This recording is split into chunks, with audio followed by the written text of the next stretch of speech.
E aí pessoal, vamos iniciar nossa videoaula de hoje com o assunto equilíbrio químico.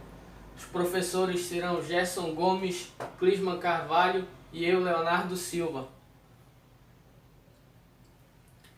Eu estarei dando início ao assunto de equilíbrios químicos, falando alguns conceitos básicos para vocês começarem a aprofundar nesse tema. Conceitos esses que serão de extrema importância para vocês entenderem o equilíbrio químico. E esses primeiros conceitos são o conceito de reações reversíveis e o conceito de equilíbrio químico. O conceito de reações reversíveis ocorre de maneira que um dos reagentes não será consumido na sua totalidade. O que isso significa? O que isso quer dizer, na verdade? Isso quer dizer que a partir do momento que os reagentes começarem a reagir na intenção de formar o produto, esses reagentes não serão consumidos totalmente. Ou seja, diferente de uma reação irreversível, como por exemplo a combustão, onde ocorre a queima do papel e esse papel não consegue retornar para o seu estado inicial, nas reações reversíveis, que são as reações que ocorrem no equilíbrio químico, as reações elas têm dois sentidos. O sentido direto da reação, que é partindo da reação dos reagentes para a formação dos produtos, e a reação inversa, que é o retorno desta reação, onde os produtos começam a reagir entre si, restituindo os reagentes. Ou seja, ela é uma reação que em um determinado momento ela vai iniciar um ciclo e vai ficar formando produto e restituindo reagente, formando produto, restituindo reagente, e assim por diante. Aqui, como nós podemos observar nesse exemplo, a reação reage simultaneamente nos dois sentidos. À medida que os produtos se formam, eles restituem os reagentes. Nós podemos observar aqui, nessa reação, com uma reação que parte do monóxido de carbono mais o dióxido de nitrogênio para a formação de dióxido de carbono mais monóxido de nitrogênio. Como vocês podem observar, a coloração destas moléculas, sendo que a primeira é incolor, a segunda é um vermelho castanho intenso.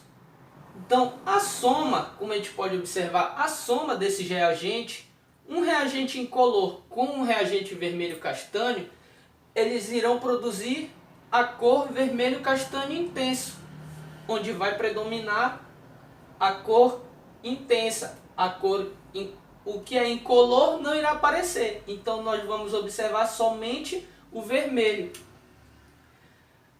E se nós observarmos quando essas duas substâncias reagem, os produtos formados, todos os dois produtos são incolores.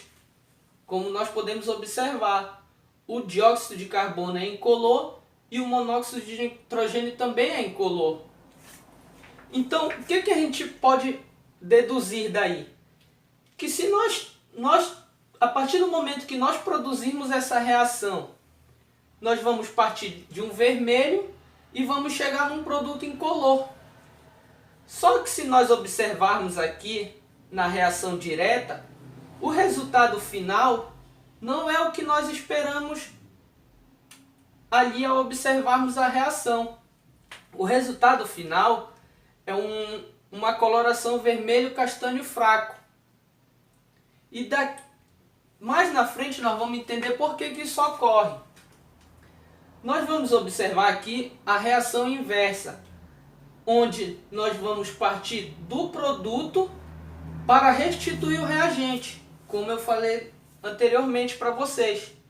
Então, se nós partimos de duas substâncias incolores e vamos chegar restituir o reagente que tem como predominante o vermelho castanho intenso, O ideal seria que nosso resultado final fosse um vermelho castanho intenso, assim como o inicial, não é verdade? É isso que nós esperaríamos dessa reação. Mas, mais uma vez, nós vamos observar que o nosso resultado final é uma coloração vermelho-castanho fraco, assim como na reação direta. Na reação inversa, nós obtivemos o mesmo resultado, porque essa reação, como eu disse, ela é um ciclo, ela vai e volta.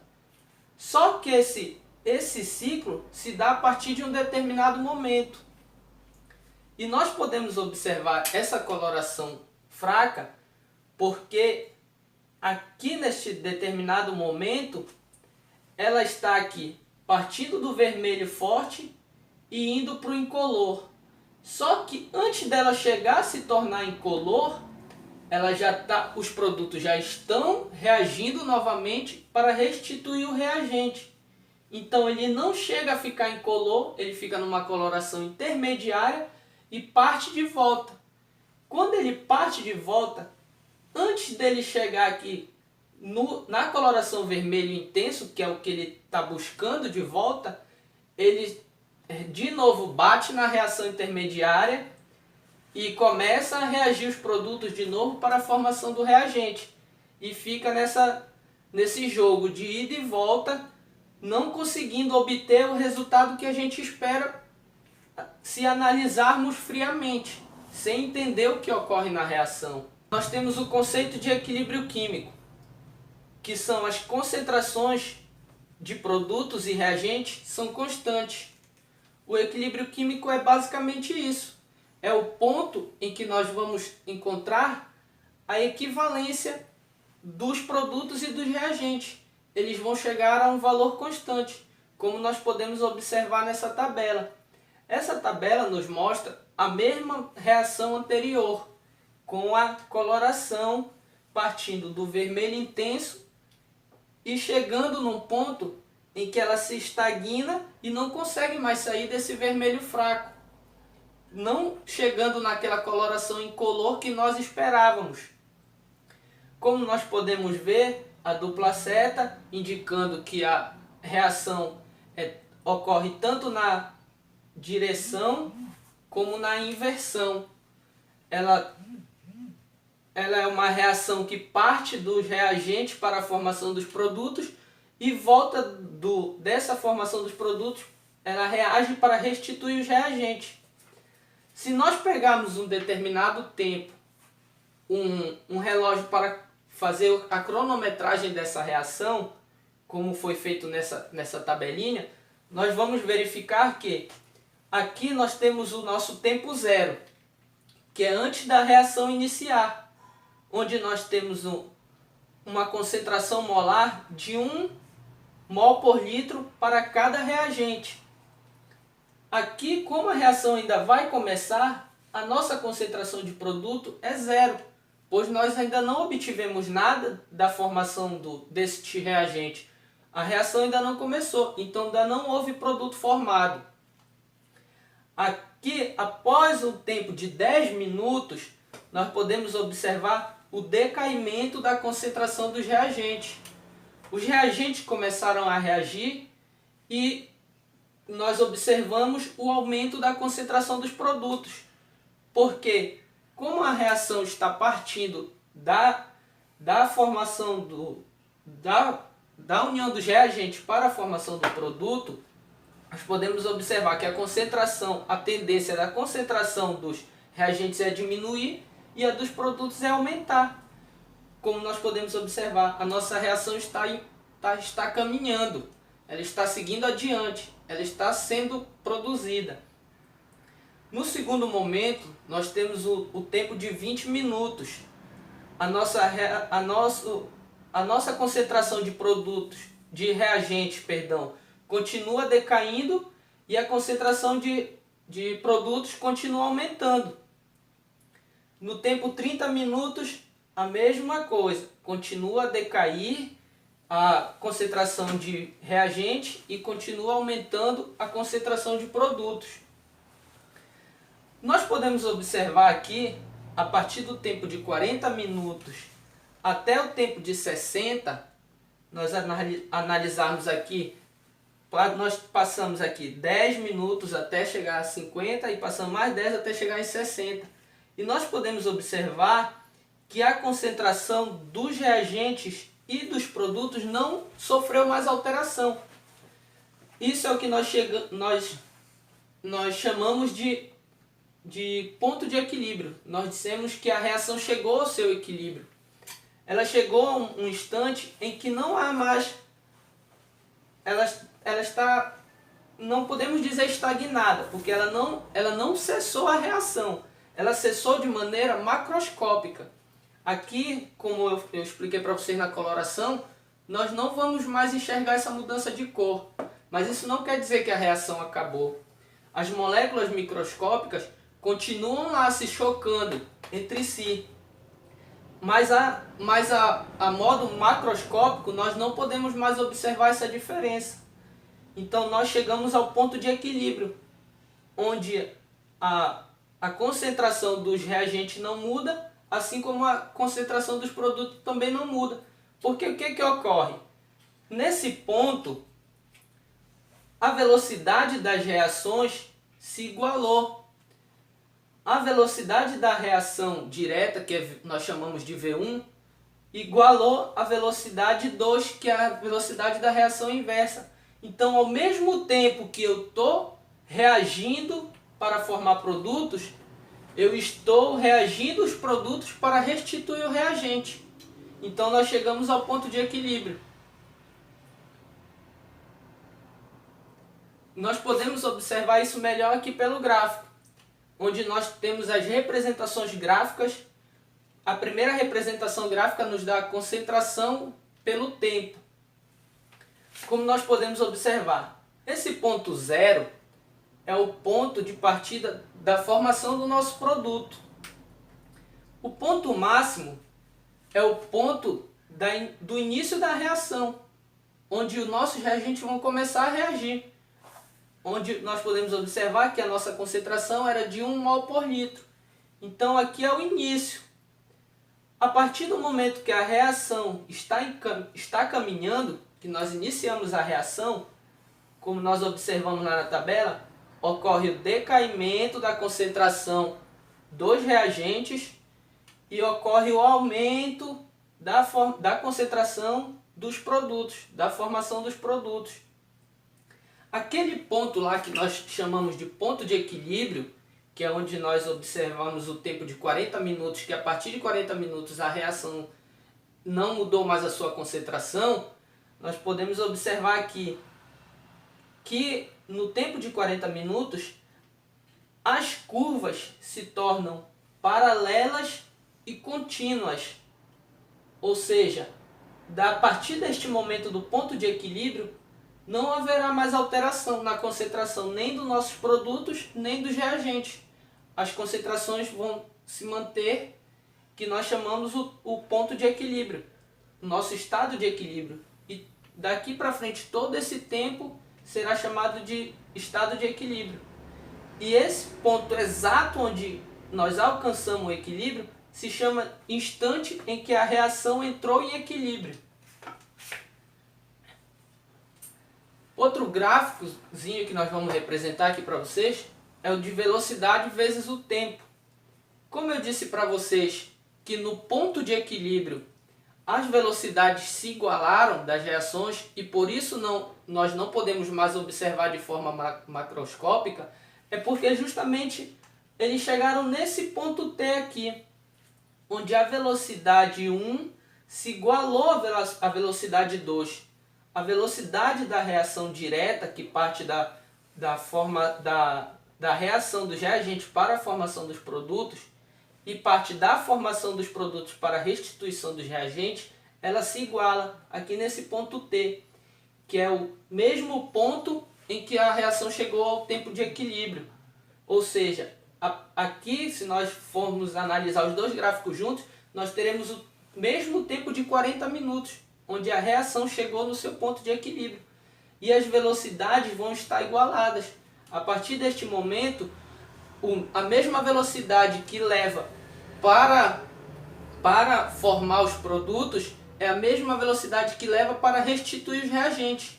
Então vai chegar naquele jogo que eu falei para vocês, naquele ciclo em que ela vai se tornar constante.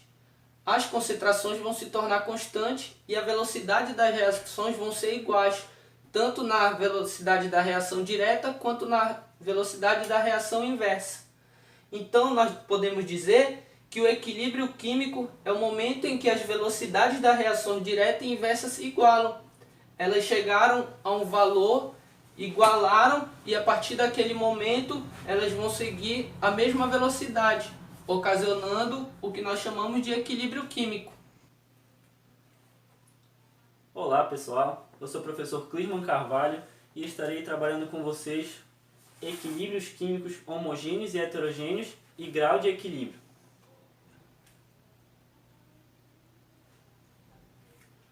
Bom, vamos falar primeiramente de equilíbrio químico homogêneo. O que é o equilíbrio químico homogêneo? É onde você terá substâncias na sua reação onde elas terão o mesmo estado físico, ou seja, elas terão o mesmo padrão. Eu trouxe aqui alguns exemplos para vocês, para ficar mais específico, de reações onde temos na equação componentes gasosos e aquosos. No primeiro exemplo, eu tenho o gás hidrogênio mais o gás iodo, que irá formar duas moléculas de iodeto de hidrogênio. Qual é a característica de um equilíbrio químico homogêneo? É onde durante toda a extensão da equação a gente vai ter compostos gasosos, ou seja, de um único estado físico. Aqui embaixo eu tenho duas moléculas de nitrogênio mais três moléculas do gás hidrogênio, que irá formar duas moléculas do gás amônio. Igual no exemplo acima, a gente pode observar que na extensão da equação todos os seus compostos são gases. Aqui no exemplo abaixo, a gente pode observar que na extensão da equação todos os participantes são aquosos, característica de um equilíbrio químico homogêneo. Aqui temos um ácido, que é o ácido acético aquoso, mais um álcool aquoso, que irá formar o acetato de etila mais a água. É algo simples que a gente pode observar nas características do equilíbrio químico, que todos os seus componentes estão seguindo o mesmo padrão, tanto gasoso quanto aquoso. Equilíbrio químico heterogêneo. O que é o equilíbrio químico heterogêneo? São aqueles em que os reagentes e os produtos estão em fases diferentes. Ou seja, é onde na reação os reagentes e o produto podem formar sólidos e gasosos. Como no exemplo aqui abaixo, que eu tenho o carbono mais o gás oxigênio, que irá formar duas moléculas de monóxido de carbono. A gente pode observar que ele possui sólido e gasoso, que irá formar um gás. Ele não segue o padrão do equilíbrio químico homogêneo, onde você vai ter todos os componentes dos sistemas gasosos ou todos os componentes dos sistemas aquosos. Bom, para a gente entender melhor, eu trouxe um exemplo com uma imagem para a gente. Bom, nesse exemplo aqui de equilíbrio químico heterogêneo, a gente vai observar que temos o ácido clorídrico aquoso mais o nitrato de prata aquoso, que são os nossos reagentes, que irá formar os nossos produtos. E nosso produto a gente vai observar que vai formar o cloreto de prata, mas diferente do nosso reagente, a gente vai observar que ele é um sólido, que vai ser o nosso precipitado dentro dessa reação, mais o ácido nítrico aquoso. A gente viu que no equilíbrio químico homogêneo, a nossa reação vai ter apenas uma fase. Já no nosso equilíbrio químico heterogêneo, a gente vai possuir duas fases. Como nessa imagem aqui, a gente pode observar que formou um precipitado abaixo, que é o nosso cloreto de prata, que é o sólido, e a nossa parte sobrenadante aquosa. Ou seja, a gente viu que é algo simples de se diferenciar numa reação, principalmente uma reação macroscópica, onde a gente vê que o homogêneo tem uma fase e o heterogêneo possui duas fases, formando um precipitado, podendo formar uma precipitação. Bom, pessoal, agora a gente estará falando sobre grau de equilíbrio. O que é grau de equilíbrio? O grau de equilíbrio é uma grandeza que relaciona o número de mol consumido de uma reação mais o número de mol inicial. E isso pode ser expresso por porcentagem.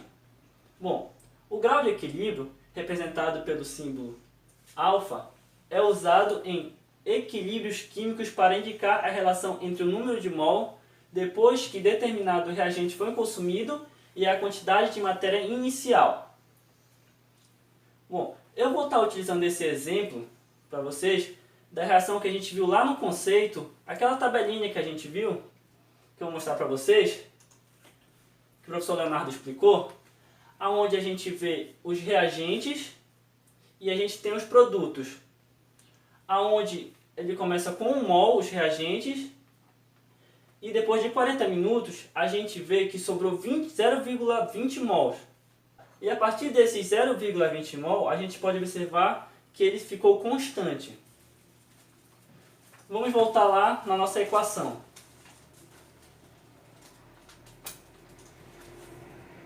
Bom, como a gente pode observar, a gente tem 1 mol de monóxido de carbono, que seria o nosso 100% da reação, o nosso reagente, e a gente tem 0,80 mol de monóxido de carbono, que seria o nosso X% da reação, ou seja, o que foi utilizado até a gente chegar no nosso ponto que ele irá se tornar constante, que foi do 0,20.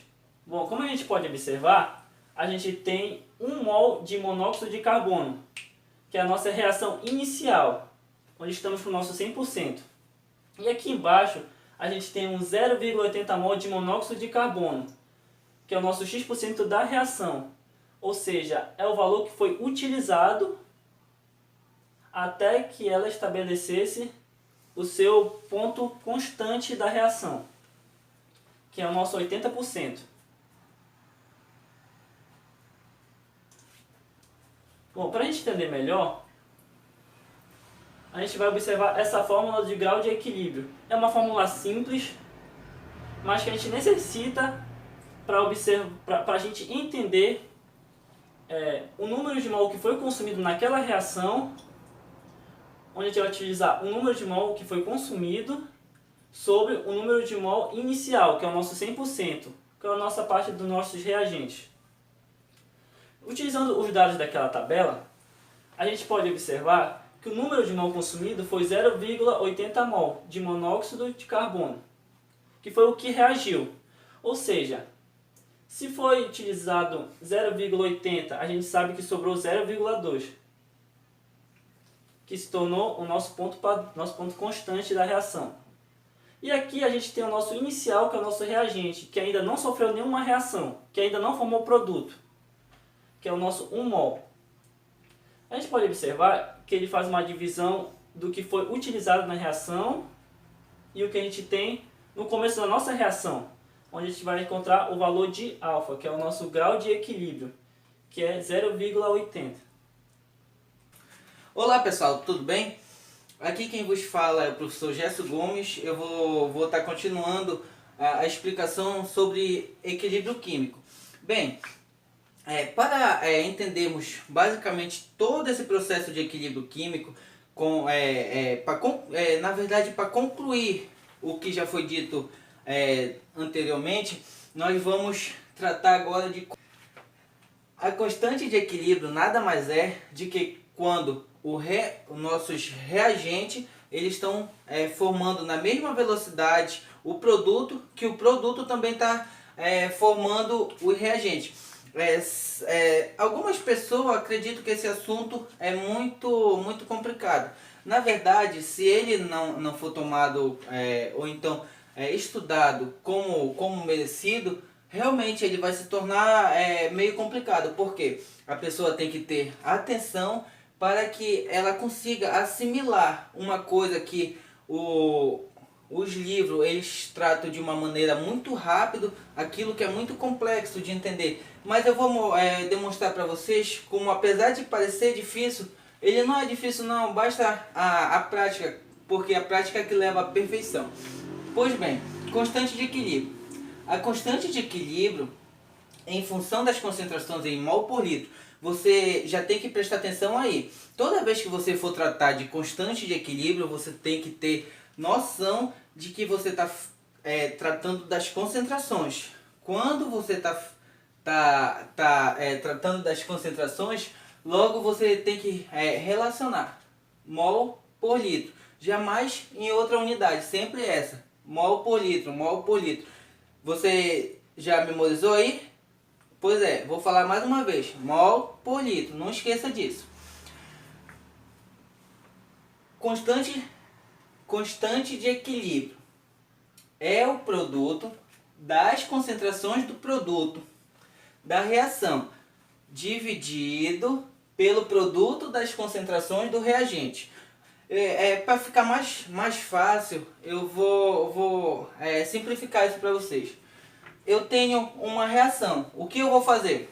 Eu vou multiplicar as concentrações do produto da minha reação e vou dividir pela multiplicação da concentração dos meus reagentes. Pois bem, é preciso a gente tomar cuidado, pois ao continuar lendo, nós podemos identificar que todas elevada a expoente igual aos seus coeficientes na equação química considerada. Eu vou já explicar o que acontece. Se você observar essa reação bem aqui, você tem que A mais B vai formar C mais D. Se você fizer a reação inversa, você vai ter que C mais D vai formar B mais A. No caso, o reagente vai formar o produto na reação direta e o produto vai formar o reagente na reação inversa. Observando aqui na equação, nós podemos identificar que nós temos duas representações. Uma representação de um possível composto em maiúsculo e outra em minúsculo. O que seria isso?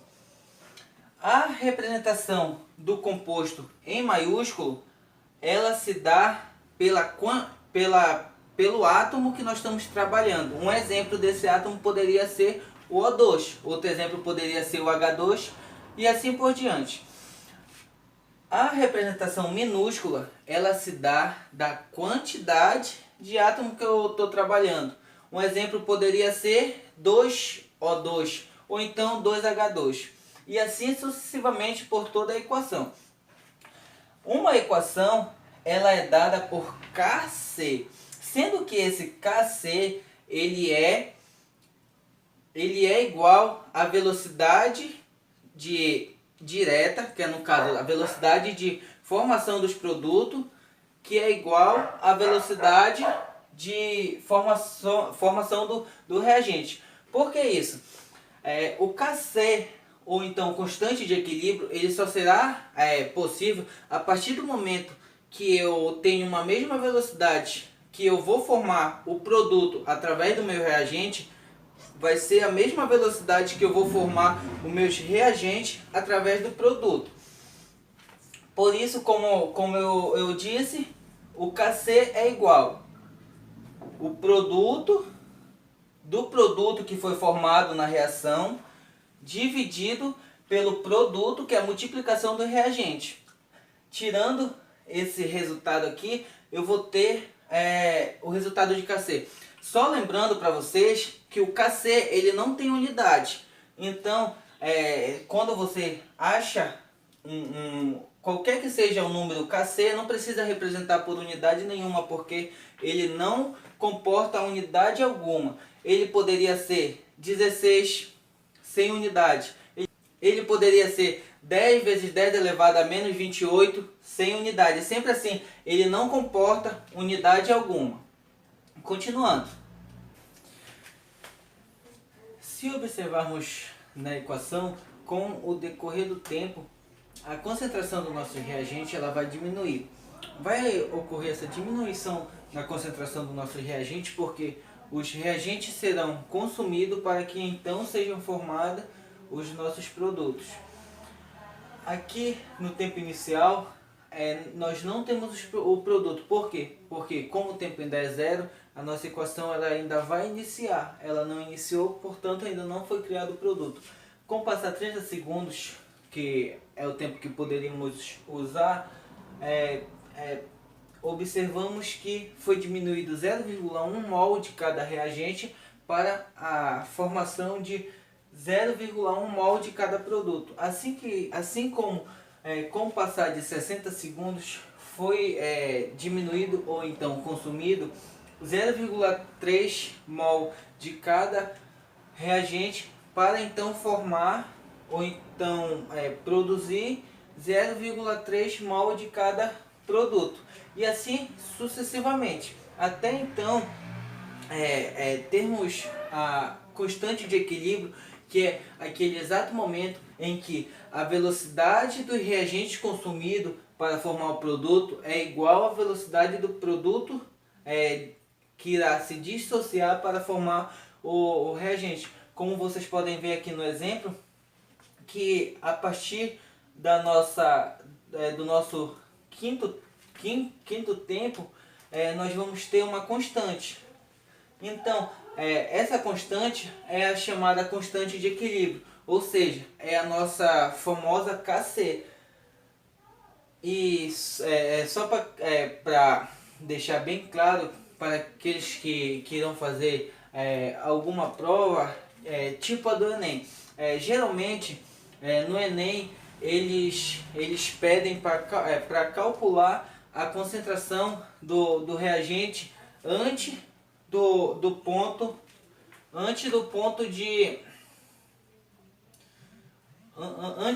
do nosso equilíbrio. No caso, antes de ocorrer esse equilíbrio, velocidades iguais, tanto de reação direta como de reação inversa. Só que você, aluno, tem que ficar bem atento, porque a partir do momento que eu calculo essa constante, ela não vai ser representada por um Kc, e sim por um Qc. Assim como eu posso representar aqui que o Qc é igual ao Kc, eu também posso dizer que o meu Kc é igual ao meu Qc. Por quê? Para ambos os casos, nós temos que, para achar essa constante, basta termos o produto da divisão entre os produtos formados e os reagentes consumidos. Para ambos os casos, ela não diferencia em praticamente nada. A única coisa que vai diferenciar dessas duas constantes é a identificação. Você não pode esquecer dessa identificação. Do ponto em que o nosso sistema chegou na constante de equilíbrio em diante, nós vamos representar pelo Kc. E os pontos que eles pedirem em exercício ou coisa parecida, antes dessa constante de equilíbrio, nós vamos representar pelo nosso Qc. Agora nós vamos observar uma equação. Anteriormente foi passada a equação apenas didática. Não foi colocado composto, foi apenas inserido A mais B igual C mais D. Aqui nós vamos mudar essa metodologia. Nós já vamos passar a colocar os compostos. Pois bem, aqui na nossa equação nós temos um monóxido de carbono no estado gasoso, mais um dióxido de nitrogênio no estado gasoso também. Interagido entre eles, eles vão formar um dióxido de carbono no estado gasoso e também um monóxido de nitrogênio também no estado gasoso. Como eu falei para vocês, que essa velocidade de reação, no caso de formação do produto, ela é direta, ou seja, os reagentes vão interagir formando o produto. Como pode ser destacado aqui, a velocidade da reação direta é V1 igual a constante 1. No caso, essa constante, ela é equiparada como Kc. Por quê?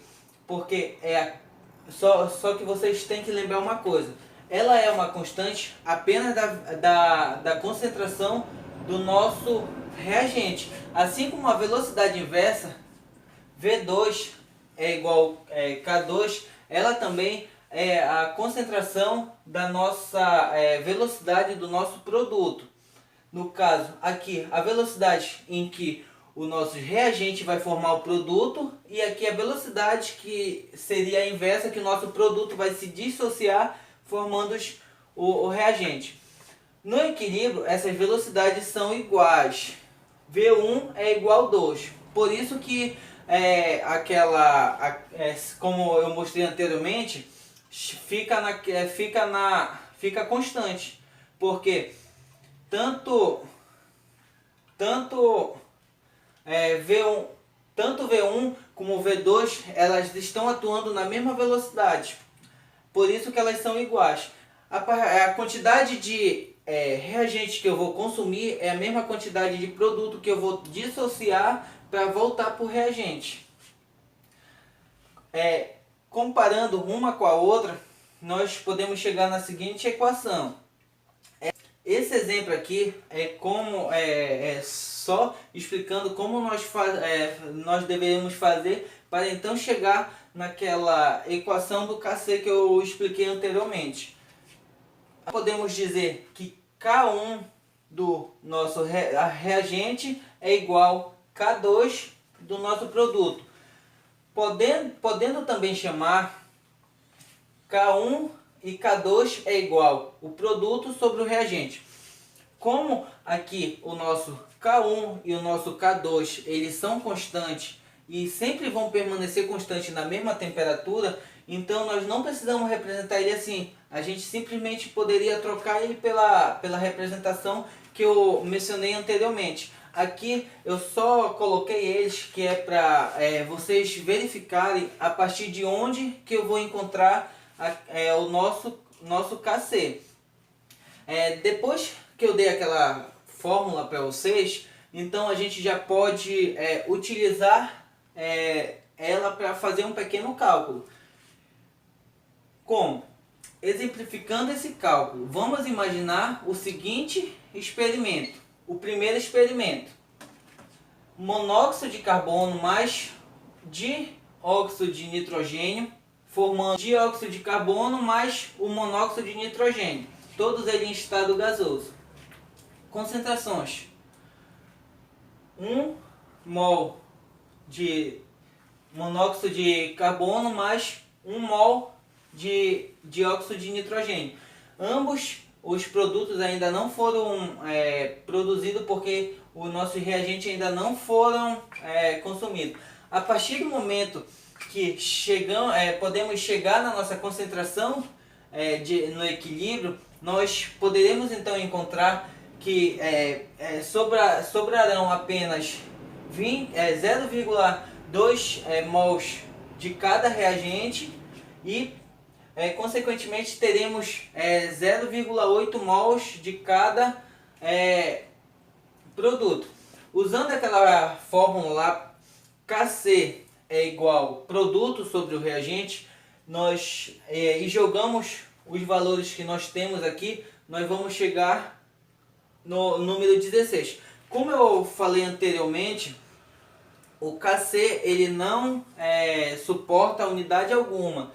Ele apenas está representado pelo número. A constante de equilíbrio dessa equação aqui, 16. Pronto. Terminou aí a conta.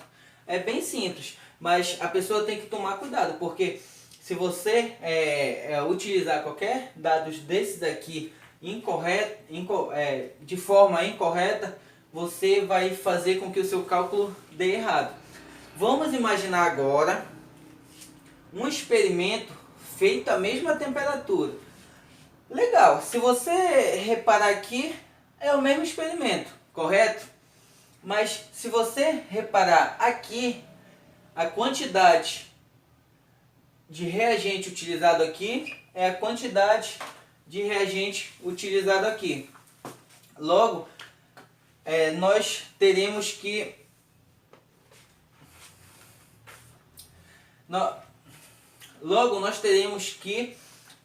quando a nossa equação chegar na concentração, no equilíbrio, nós teremos 1,053 de CO2, nós teremos 1,053 de monóxido de carbono gasoso, mais 0,053 de dióxido de nitrogênio. E nós vamos ter 0,947 mols de dióxido de carbono mais 0,947 mols de monóxido de nitrogênio. Se você reparar, assim como na questão anterior, se você somar a quantidade de reagente se você somar a quantidade de mol de reagente que está presente mais a quantidade de produtos formados, nós vamos ter a quantidade inicial de reagente. Consequentemente aqui, se você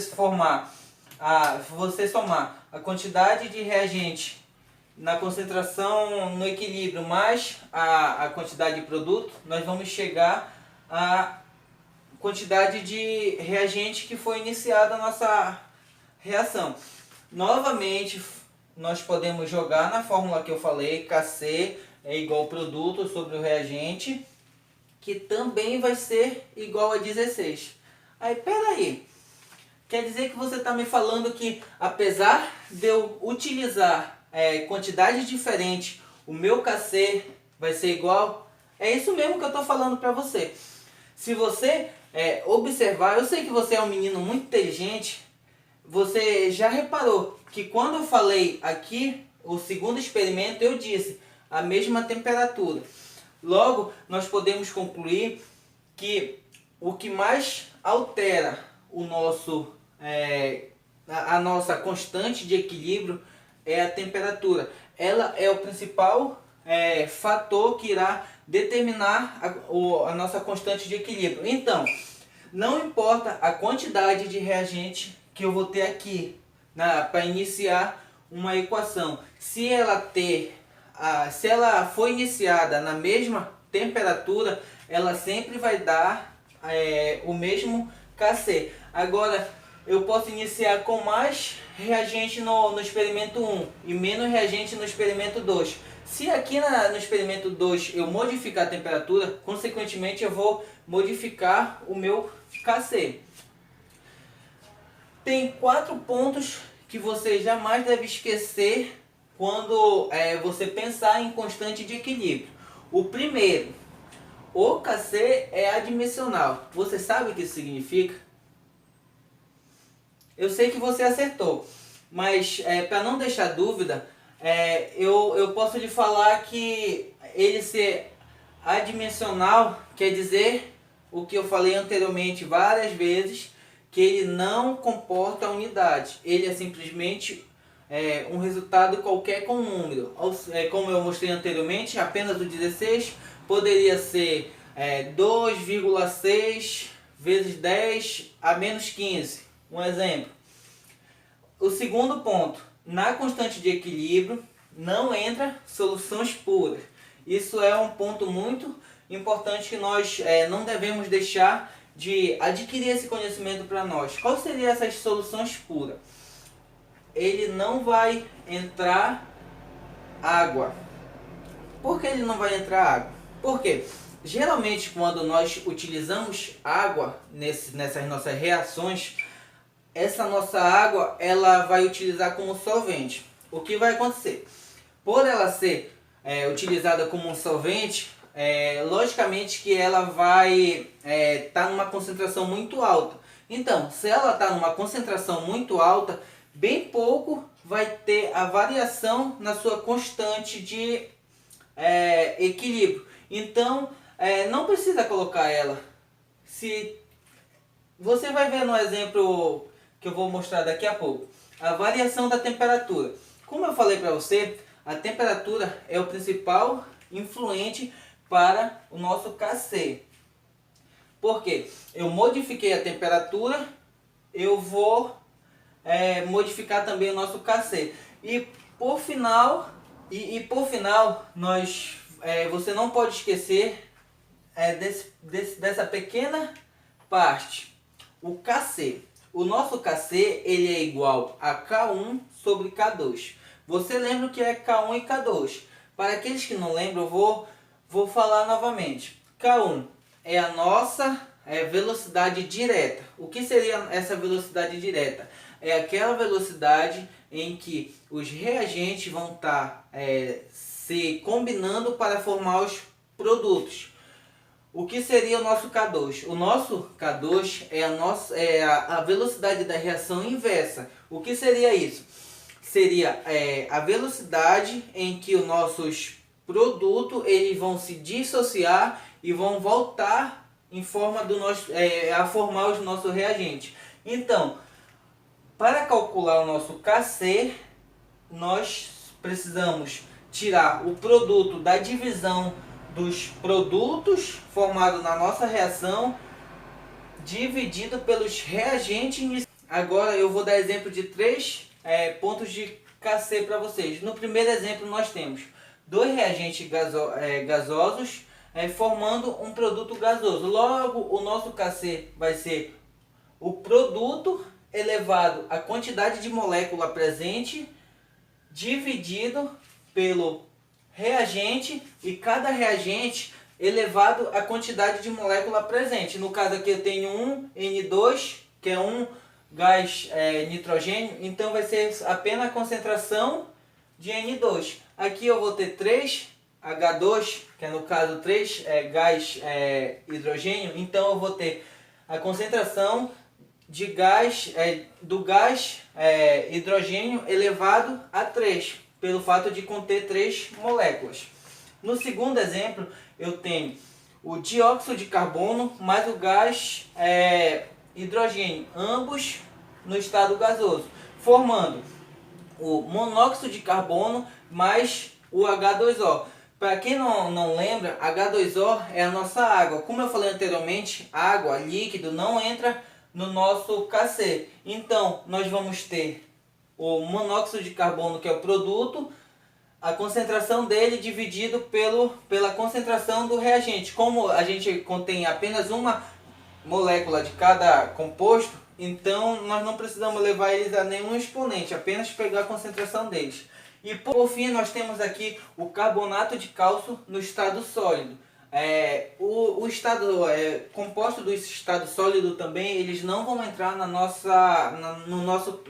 nosso cálculo do KC. Então, ele está no estado sólido, ele irá formar o monóxido de cálcio no estado sólido e mais o dióxido de carbono no estado gasoso. Logo, como nós temos apenas o dióxido de carbono no estado gasoso e não entra nada sólido e nem líquido no nosso KC, consequentemente, apenas essa concentração de dióxido de carbono vai ser o nosso KC. Essa foi a aula que nós preparamos para vocês. Espero que vocês entendam. Nós vamos deixar o nosso contato na descrição do vídeo. Esperamos que vocês curtam, que vocês vão estar ajudando muito. Vocês podem ligar a notificação para que quando nós postarmos mais vídeo, você fique sabendo e fique por dentro do assunto. É isso, pessoal. Até a próxima e bom estudo.